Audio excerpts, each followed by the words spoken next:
Okay, good morning, good evening, good afternoon, wherever you are across the globe. Welcome to another On the Sofa with Esther.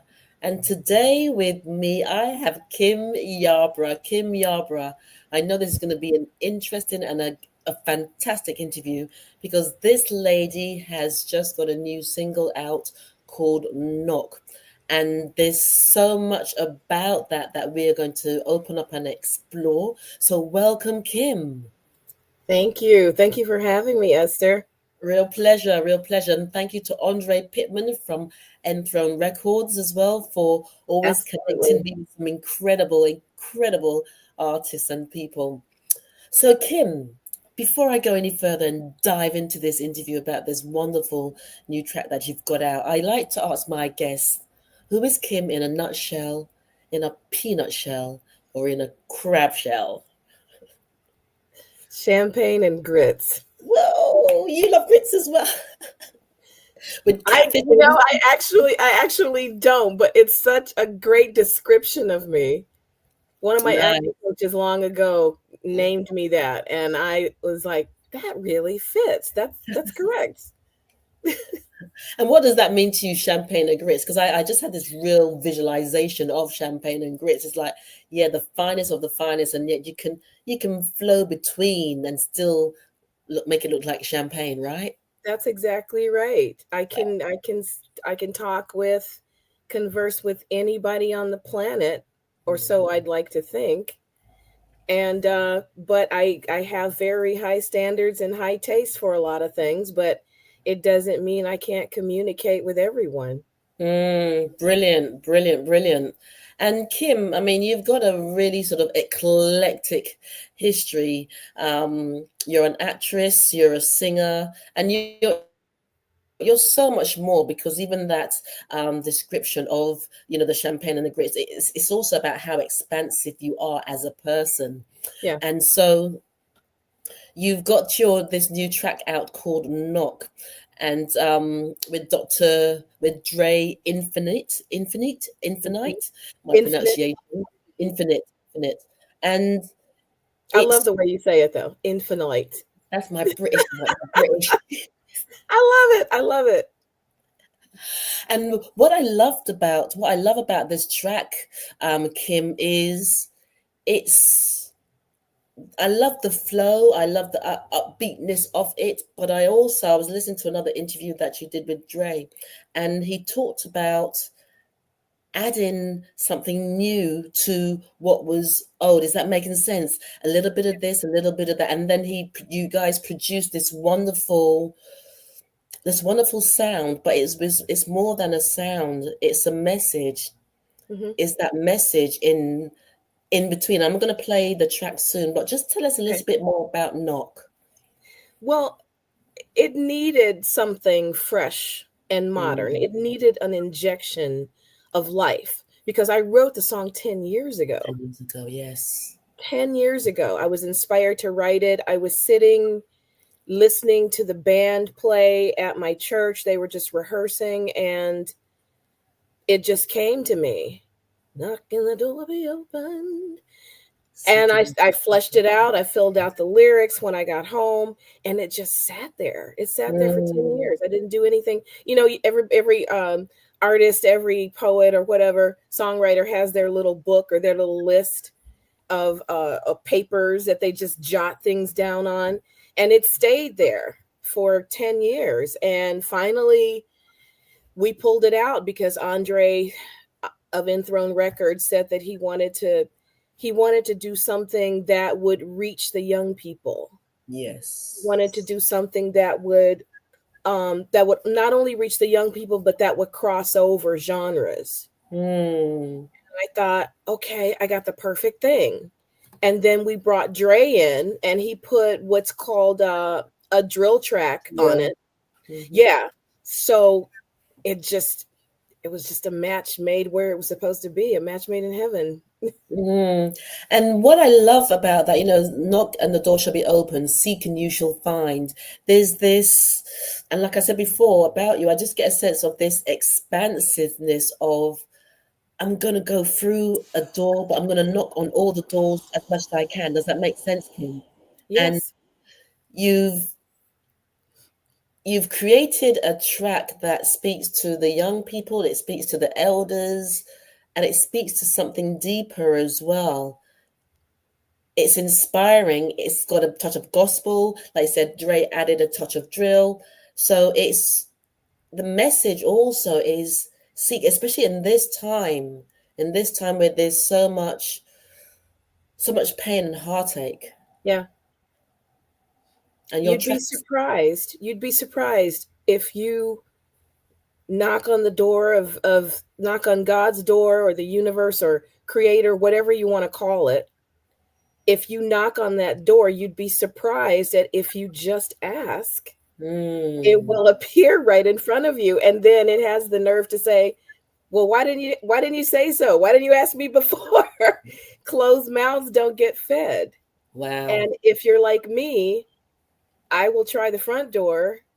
If I can't get in through the front door, I'll try the back. If I can't get in through the back, where is there a Yes, window open?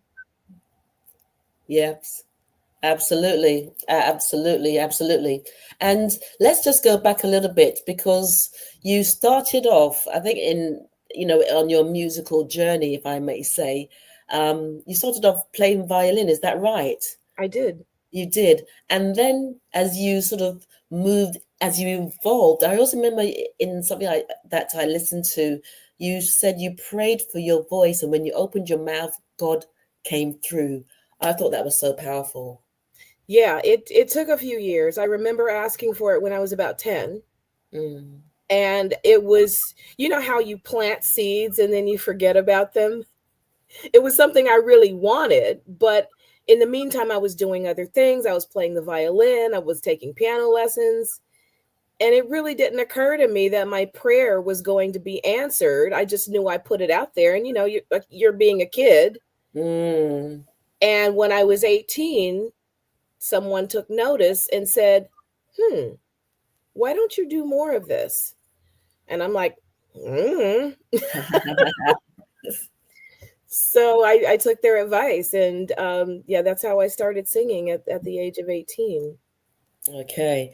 And I'm going to be dipping in and out of your life a bit because there are some sort of testimonials about you from some other incredible people.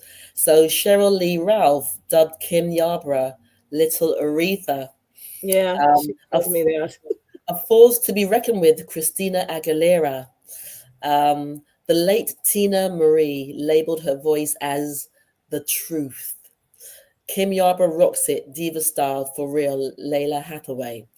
Um, and a versatile powerhouse vocalist, Adam Levine. And, that is a real credit to you and the power that comes from you. And you were also on The Voice, where people really got to see Kim Yarbrough. And I mean, I watched several of the takes of The Voice, and it was like, wow. Because like you said, when you opened your mouth, literally God came through. Tell us a little bit Yeah. about that period of time, Kim. When I was on The Voice, Yes. well, it was definitely like a rocket ship, not inside the rocket ship, but somebody said, straddle this rocket ship and we're going to strap you on. And Wow. whoosh, it took off. And before I could even breathe, um, my social media blew up all over. 38 million people just in the United States were Wow. watching that show. And, you know, Taylor Swift can't buy that kind of coverage, you Mm. know? So with 38 million people watching you every week, and then you have people in the other syndicated countries. I believe at the time I was on The Voice, it was syndicated in about 44, 45 other countries. So everybody could see it. And people in Canada. And then a year later, my season started airing in Singapore. And I Mm. started getting fans from over there. So it was the ride of my life. I wouldn't trade anything for it. It was so much fun. It was everything I've ever dreamed about doing, and that I hope to do more of. But every time I would go out on stage to sing, the producers, they stick a camera and a microphone in my face and go, "Are you scared? Are you nervous?" And I'm like, "No, Because I was you're born ready. for You're ready. Yes, I was you're born ready. for this moment. Are you kidding me? I can't get scared now. This is everything like right in my lap." Wow. And you said, is that what you called in? You said when you were 10, was it when you were 10 you called that in? You called it in, and that's power. That is Yeah, power. it is, isn't it? It Sometimes we is. don't realize the power we have. Wow. And with all this sort of accolade and you being sort of projected into the, I would say, onto the global arena, how do you remain grounded, Kim? How do you remain, how do you keep your feet on the ground as all this is going on around you? Well, I believe life gives us challenges to remind us to stay humble. We all go through, including me, we all go through daily challenges of questioning yourself. We all go through daily challenges of insecurity at some points. We all go through daily health challenges. We go through challenges with family. We go through challenges with friends, with work, just with Mm, daily life. And that always keeps me humble. And I always keep a circle of friends around me that don't tell me yes absolutely. all the time. I Absolutely. have to be around people that are going to be like, "That's just Kim. Mm, It's just Kim." And nothing grounds you like family. I mm. love being around my sisters.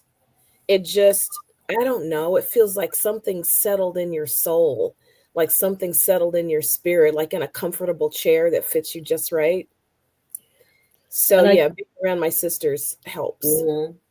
And I guess also is being around people who you can be accountable to, who can pull you up by the bootstraps, and you're not sort of get offended because they mean well. They have your best interest at heart, and Yeah. that's really powerful. That's really powerful. And what was it like to work with Dre? I am going to play the track in a minute, but what was it like to work with Dre? Because I loved when I heard you say that you wrote Knock 10 years ago and it'd been Yeah. sitting there, and then Dre said, no, we need to add a little something something to it. So what was it like working with him, and that process? Well, first of all, I need to say that you know, Andre and I produced the recording. We started out producing the recording maybe a year and a half before I met Dre. And we just weren't hitting the right sweet spot with Mm, it. We were working with several different people and it just wasn't happening. And then he was like, "You know what? I got this guy in mind." And I'm like, "Okay, let's try it." I'm at my wits end right now, trying to get this song done and trying to get it made and what it should sound like in my ear. And mm, then he brought Dre aboard. Dre put his magic on it, and we went through a couple of takes trying different things. And he sent me one take one day with this drill edit on it. And I was like, "That's it. That's it. That is freaking it." So I was so excited. Andre was excited. Um, Dre, like I said, put his magic on it, and then he put his bars on there, which really for mm, me just really is the crown on top. It's the cherry on top.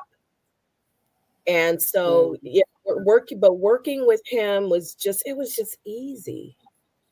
It was easy after pushing and pushing and pushing and things not working, pushing in every different direction.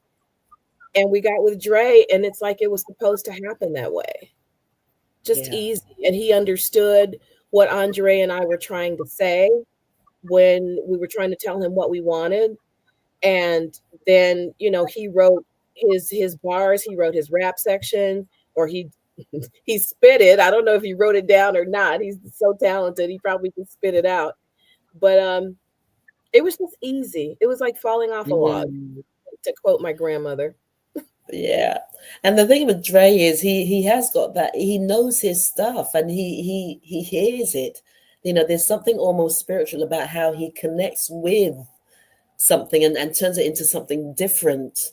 Yeah. And what I love about what you both said as well is you wanted to produce something different. You didn't want to be part of the mold, part of the same old. You wanted to offer people something different, but also with that difference, Kim, it's who you are as well. You're not part of the mold, if that makes sense. Yes. And I have to say, this is one other thing I was very impressed with Dre about, that he did research. Hmm. He cared about the project. He let a bunch of his clients listen to the song and say, "What do you think about this? Hmm. What do you think it needs?" And he got input from the demographic we were seeking to find. Ask and Wow. it shall be given. Well, on that note, I'm going to go over to playing your track, ladies and gentlemen. You're listening to On the Sofa with Esther, and I have the fabulous Kim Yarbrough, and she's talking about her latest single, Knock.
Kicked out of the studio as I was listening to that. Can you hear me? Yes. Yes, yes, I love that. And what I loved about that is when Dre comes in with with his part, it just adds to knock Yes, and the door will be open, seek and you shall find. Um, loving it, loving it. And it dropped, you dropped the track. Is it this week? Was it this week, last week? it was yesterday. It Okay. was yesterday. Say as you guys do in the States. This brilliant. Yes. Fantastic. And where are you taking it? What's gonna be happening for Kim next year in 2025? Because you're an actress, you're a singer, you're so much. What else is gonna be going on with Kim in 2025? Well, I did shoot a vampire movie in September. That's probably, Oh, it's been a little bit of a quiet year, and all of a sudden December has exploded. But that movie's called Night Patrol. okay. And I'm not one of the vampires, unfortunately, but I play a bit of the comic relief in the film, and it should be out sometime in 2025. Um, but it's getting a lot of press. It's getting a lot of buzz in the trades, and Mm, so I'm looking forward to that, and just looking forward to more singing performances, performing knock, and just going around to the various churches or events or whatever my team has planned, doing more mm, performances. That's what I'm really excited about, because it's been a while. It's been a while with through COVID and everything that's happened in the world, and all the crazy stuff that's going on. yeah, It's absolutely. difficult for performers right now, so I will be grateful for that. I'll be grateful. Brilliant. Brilliant.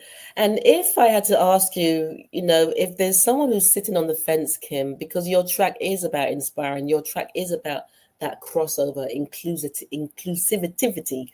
Um, if I had to say to you, what would you say to someone who's sitting on the fence and feeling a little low? What else could you add to their life, their space, their world, Kim? I have two words.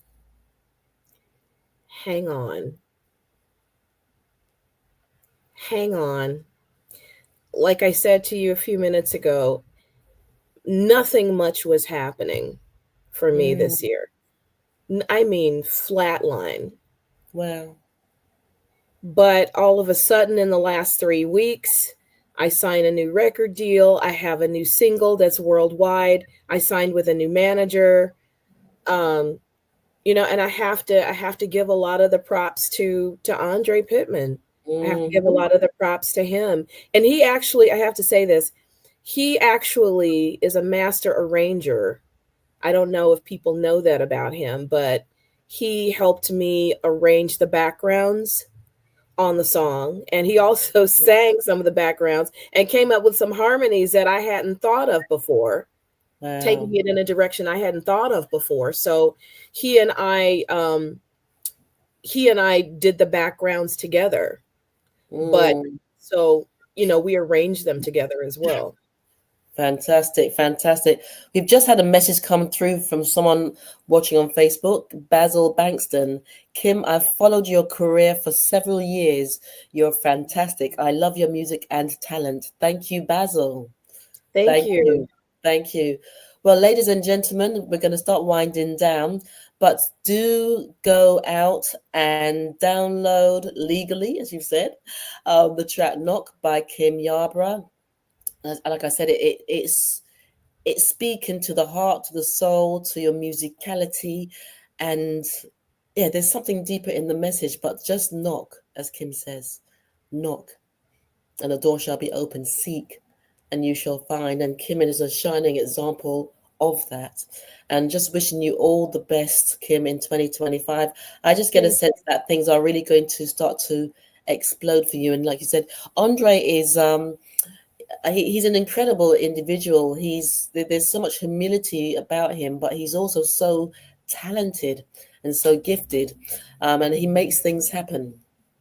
He does. He's a man of many hats, and Yes, yes, he knows how to make things happen.